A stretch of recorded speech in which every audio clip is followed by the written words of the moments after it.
We're gonna spread happiness. We're gonna spread freedom.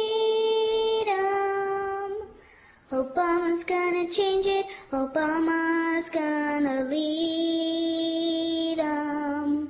We're gonna change it and rearrange it. We're gonna change the world.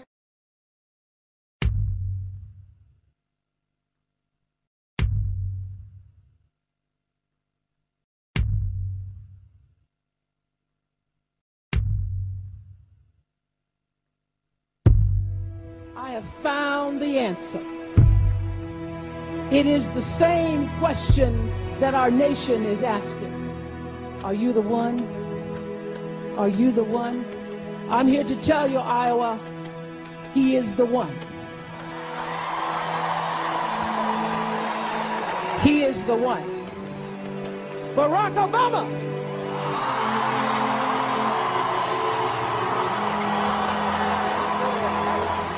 It has become easy to forget this truth. If we're honest with each other, we know that sometimes, on both sides of the Atlantic, we have drifted apart and forgotten our shared destiny. There have been differences between America and Europe. No doubt there will be differences in the future. But the burdens of global citizenship continue to bind us together. A change of leadership in Washington will not lift this burden. In this new century, Americans and Europeans alike will be required to do more, not less. Partnership and cooperation among nations is not a choice. It is the only way, the one way, to protect our common security and advance our common humanity.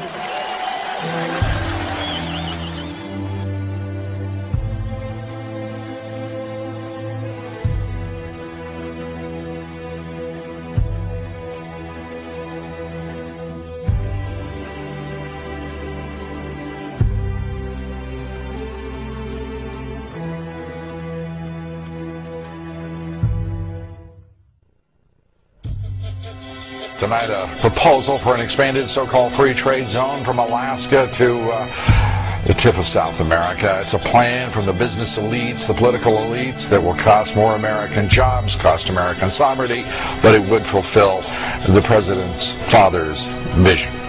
We have before us the opportunity to forge for ourselves and for future generations a new world order. As Iraq veterans against the war, we are resisting an occupation we once risked our lives for.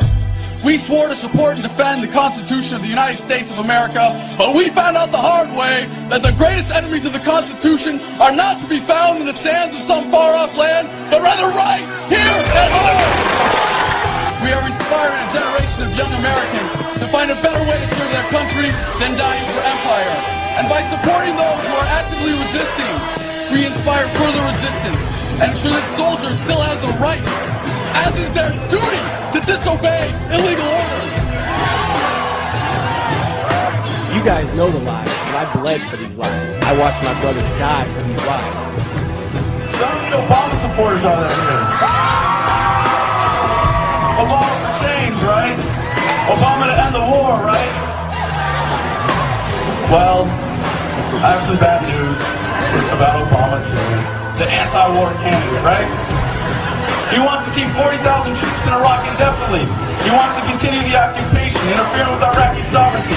He wants to increase reliance on private contractor mercenaries like Blackwater, the guys that have all those incidents one after another killing Iraqi civilians. I mean, if you look at Obama's voting record, I mean, he has voted to, not to end the war. He has voted to finance the war. But he is every bit as much of an intervention. He wants to send more troops in Afghanistan. He wants to broaden the military. So I think it's a fraud what he's talking about. President Bush has talked about our saving in Iraq for 50 years.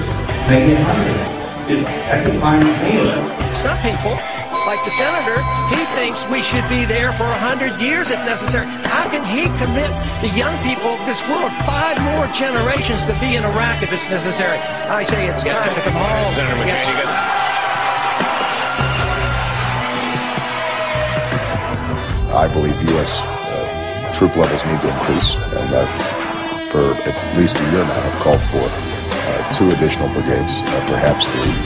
It's time for us to withdraw some of our combat troops out of Iraq, deploy them here in Afghanistan, and I think we have to seize that opportunity. I believe this has to be our central focus, the central front on our battle against terrorism. I've said that we need to increase the size of our military, which politically, if it got to the floor, probably would pass. But there, as you know, a whole bunch of folks on the left who think that that is a waste of money. I think it's important. So look out. Believe me, that war is not over. I condemned Russian aggression. Today I reiterate my demand that Russia abide by the ceasefire. Russia must know that its actions will have consequences.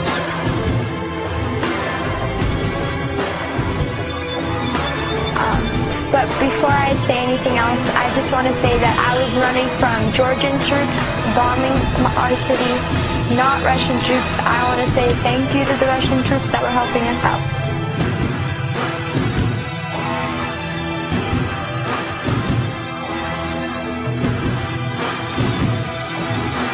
When we are successful, and we will be, we have a real chance at this new world order. It's about the idea of freedom. It's about the future of the whole region. It's about the future of Europe and a new world order. And are we at one of those moments in history in which there is the necessity for a new world order? There's a need for a new world order. So I think we can say that the Constitution reflected an enormous blind spot in this culture that carries on until this day, and that the framers had that same blind spot. It is an imperfect document, and I think it is a document that reflects some deep flaws. So it's not so much a secretive conspiracy, it's a contest between ideologies, whether we believe in our institutions here, our national sovereignty, our Constitution, or are we going to further move in the direction of international government, more UN? You know, this country goes to war under UN resolutions. We're moving into a new era, believe it or not. With the dollar in our economy and the world economy, this is a new era. In conclusion, ladies and gentlemen, a new world is emerging.